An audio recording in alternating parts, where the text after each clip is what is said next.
নমস্কার বন্ধুরা, নবদিগন্ত চ্যানেলের পক্ষ থেকে আপনাদের সকলকে জানাই স্বাগতম।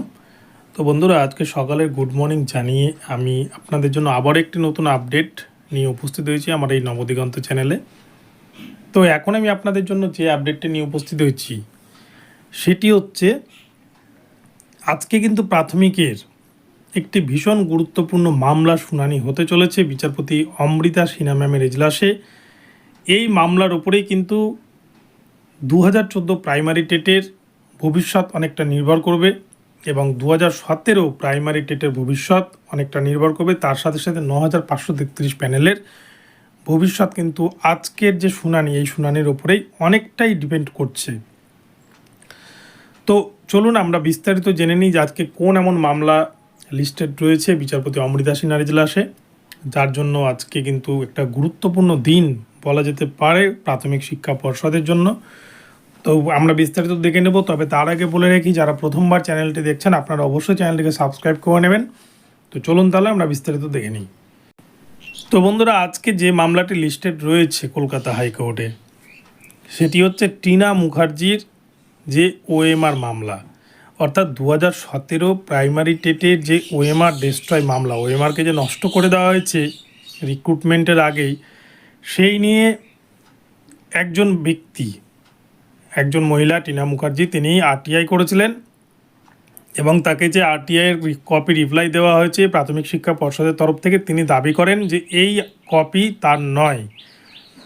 তো সেক্ষেত্রে জাস্টিস অমৃতা সিনহা ম্যাম গত যে শুনানি হয়েছিল সেখানে বেশ কিছু গুরুত্বপূর্ণ অর্ডার দিয়েছিলেন প্রাথমিক শিক্ষা পর্ষদের উদ্দেশ্যে। প্রাথমিক শিক্ষা পর্ষদকে কিন্তু বিস্তারিত হলফনামা আকারে জানাতে হবে যে আদৌ এই ওএমআর তার কিনা, বা টিনা মুখার্জি যেভাবে ওএমআর জমা দিয়েছিল সেভাবে ওএমআরটা স্ক্যান হয় কিনা, সমস্ত কিছু কিন্তু জানাতে হবে প্রাথমিক শিক্ষা পর্ষদকে। তো আজকে এই মামলাটি প্রথম দিকেই কিন্তু রয়েছে জাস্টিস সিনহার এজলাসে। আজকে ফার্স্ট হাফে এই মামলাটি শুনানি হয়ে যাবে। এক্ষেত্রে জাস্টিস অমৃতা সিনহা তিনি কিন্তু অনেকগুলো প্রাথমিকের মামলা দেখছেন এবং একের পর এক মামলায় দুর্নীতির বিরুদ্ধে কিন্তু রায় দিয়েছেন।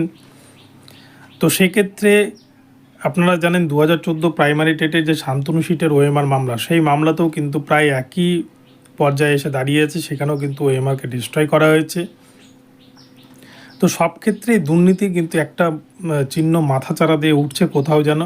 আর সবথেকে আশ্চর্যের বিষয়, প্রাথমিক শিক্ষা পর্ষদ 2021 সালে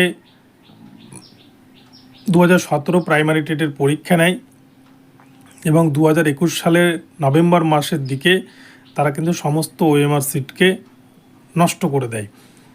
আর তার পরবর্তীতে তার 1.5 বছর পরে এসে 9533 প্যানেলে 2017 প্রাইমারি টেট পাসটা চাকরি পাচ্ছে। এটাই কিন্তু সবথেকে আশ্চর্যের বিষয় যে যেখানে ওএমআর সিটি নেই তারপরেও কিন্তু প্রাথমিক শিক্ষা পর্ষদ নিয়োগ দিচ্ছে, যেখানে তাদের কাছে অরিজিনাল কোনো ওএমআর সিট নেই, যেখানে তাদের কাছে কোনো ফুটপ্রিন্ট নেই, কোনো রকমের কোনো ডেটাই নেই। তারা যেটা রেখেছে সেটা হচ্ছে ডিজিটাইজড কপি, ঠিক যেমন 2014 প্রাইমারি টেটের ক্ষেত্রে ডিজিটাইজড কপি ছিল, যেখানে কিন্তু রোল নাম্বার এডিট করা যায়, যেখানে প্রাপ্ত নম্বর এডিট করা যায়, যেখানে ক্যান্ডিডেটের ওএমআরের যে নম্বর সেই নম্বরকে এডিট করা যায়, মানে সমস্ত কিছুকে এডিটেবল যেটা আর কি, সেই কপি তাদের কাছে রয়েছে, যেটা খুব সহজেই তারা দুর্নীতি করতে পারে। তো এটা নিয়ে কিন্তু আজকে জাস্টিস অমৃতা সিনহা কী রায় দেন সেটাই কিন্তু সবথেকে গুরুত্বপূর্ণ বিষয়। এবং 9533 প্যানেলে যারা 2017 প্রাইমারি টেট থেকে চাকরি পেয়েছেন তাদের চাকরি আদৌ থাকবে কিনা সেটাও কিন্তু এই ওএমআর মামলার ওপরেই ডিপেন্ড করছে। তো কি হয়, কি নির্দেশ দেন সেটাই আমরা দেখব আজকে।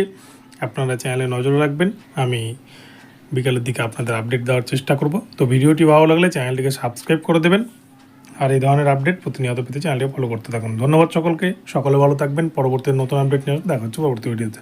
ধন্যবাদ।